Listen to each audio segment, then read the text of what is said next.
പരിശുദ്ധാത്മാവ് പ്രകാശനം നൽകിയ ഒരു ദൂത ഹ്രസ്വമായി കൈമാറുന്നു. ഒന്നാമത്തെ വാക്യം 20-ാം സങ്കീർത്തനം 1-ാമത്തെ വാക്യത്തിൻ്റെ 2-ാമത്തെ വാചകത്തിൻ്റെ സമാപനത്തിലുള്ള ഒരു പ്രയോഗം മാത്രമെടുക്കുന്നു. ദൈവത്തിൻ്റെ നാമം നിന്നെ ഉയർത്തുമാറാകട്ടെ. ഉയർത്തുന്ന ദൈവത്തിൻ്റെ നാമം, ദൈവത്തിൻ്റെ നാമം ഉയർത്തുമാറാകട്ടെ.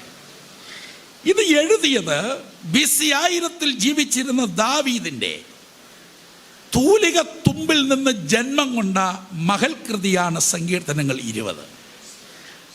അനുഭവത്തിൽ ചാലിച്ച കൃതിക്കകത്ത് ദാവീദിന്റെ പരാമർശം ദൈവത്തിൻ്റെ നാമം ഉയർത്താൻ ശക്തമാണ്. ഒരിക്കൽ ഇതേ ദാവീദ് തൻ്റെ ജീവിതത്തിൻ്റെ സായാഹ്നത്തോടടുത്തപ്പം താൻ പാട്ടുപാടി. ആ പാട്ടിനകത്ത് കൊടുത്തിരിക്കുന്ന ഒരു പ്രയോഗം ഞാൻ പ്രിയമുള്ളവരുടെ ശ്രദ്ധയിലേക്ക് കൊണ്ടുവരുന്നു. ശമൂവേലിൻ്റെ 2-ാമത്തെ പുസ്തകം 22-ാം അധ്യായം 49-ാം വാക്യത്തിൽ എതിർക്കുന്നവർക്ക് മീതെ ദൈവം ഉയർത്തുന്നു. ആ വാക്യം ഒന്ന് കിട്ടി വരുന്നു. വായിക്കുമോ? വായിച്ചോ. 1-2 വാക്യങ്ങൾ വായിച്ചു. 22-ാം അധ്യായം 49-ാം വാക്യം. ഇല്ലേ?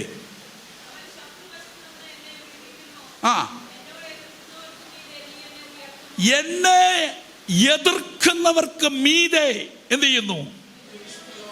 എന്നെ. അപ്പം ദാവീദിന്റെ സായാഹ്നം എത്തിയപ്പോഴും എതിർപ്പുകളുണ്ട്.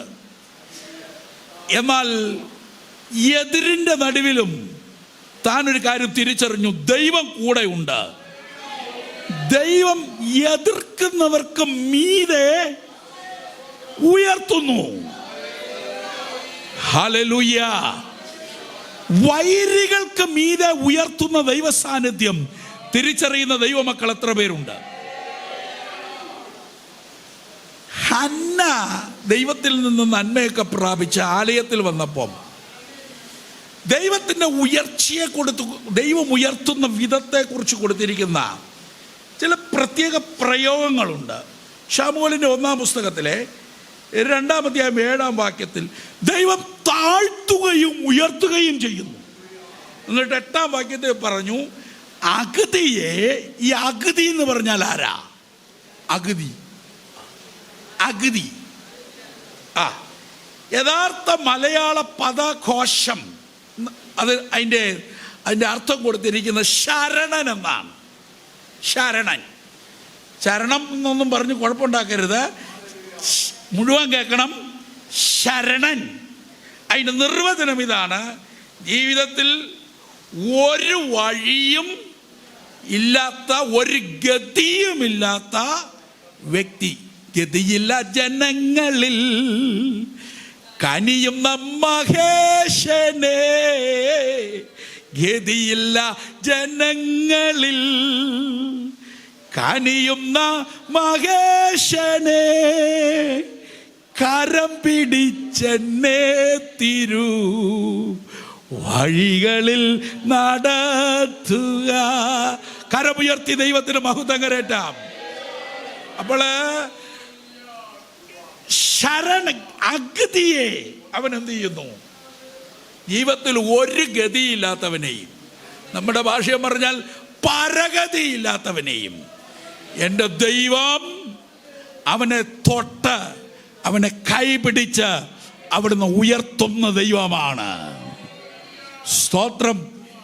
ഗതി പ്രാപിക്കാൻ ഒരു വഴിയും എൻ്റെ മുമ്പിൽ ഒരു ഗതിയും കാണുന്നില്ല, ഒരു വഴിയും കാണുന്നില്ല.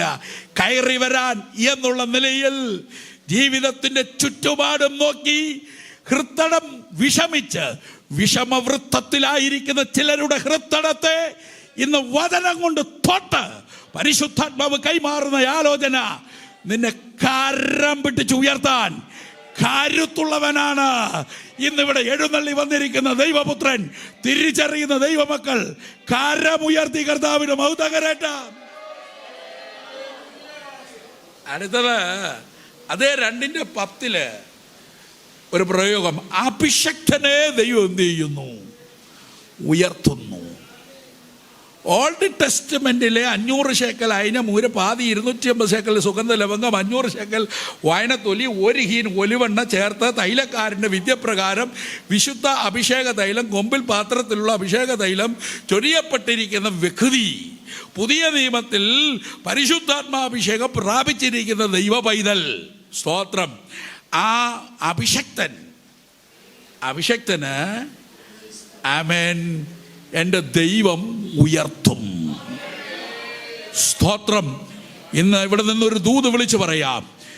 നിന്റെ മേലൊരു അഭിഷേകമുണ്ടെങ്കിൽ, ദൈവം നിന്നെ അഭിഷേകം ചെയ്തിട്ടുണ്ടെങ്കിൽ, ദൈവത്തിൻ്റെ അഭിഷേകം എൻ്റെ മേലുണ്ടെന്നൊരു ഉറപ്പുണ്ടെങ്കിൽ, ഏത് വീടും നാടും വിട്ട് കാടിൻ്റെ ഉൾത്തടങ്ങളിലൂടെ തേടി നടക്കേണ്ടി വന്നാലും എൻ്റെ ദൈവം എന്തിനായി അഭിഷേകം ചെയ്തോ, എന്തിനായി വിളിച്ചോ, എന്തിനായി തൈലക്കൊമ്പം നിന്റെ തലയിൽ ചരിച്ചോ, അവൻ ആ ഇടത്തേക്ക് എത്തിക്കുന്ന ദൈവമാണ് നമ്മുടെ ദൈവമെന്ന് ഉറച്ചു വിശ്വസിക്കുന്നവർ ദൈവത്തെ സ്തുതിച്ചാരാധിക്കാം.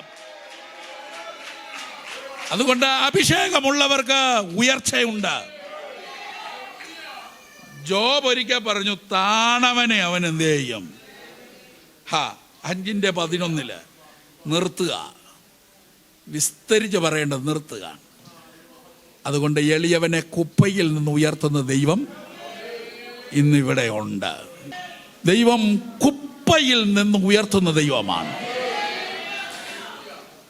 ആമേൻ. ചണ്ടി കൂമ്പാരത്തിനകത്തു നിന്ന് വലിയ മതിലിനെ ഉയർത്താൻ ആമൻ കരുത്തുള്ള കരം, നെഹെമ്യാവിനോട് കൂടെയിരുന്ന കരം നമ്മോട് കൂടെ ഉണ്ടെന്ന് ഇന്ന് പകൽ ഉറച്ചു വിശ്വസിക്കുന്ന ദൈവമക്കൾ, ഈ വചനത്തിന്റെ പ്രകാശനത്തിനകത്തു നിന്നുള്ള ബലപ്പെടുത്തുന്ന ദൂതേറ്റെടുത്ത് ദൈവത്തെ ആരാധിക്കാൻ പറ്റുമോ?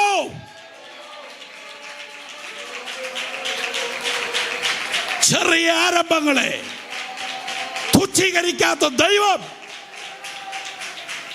നമ്മുടെ ദൈവമാണ്. പറ, എൻ്റെ ദൈവമാണെന്ന് പറ. ഹല്ലേലൂയ. ഈ വചനങ്ങളാൽ ദൈവം നമ്മെ അനുഗ്രഹിക്കട്ടെ.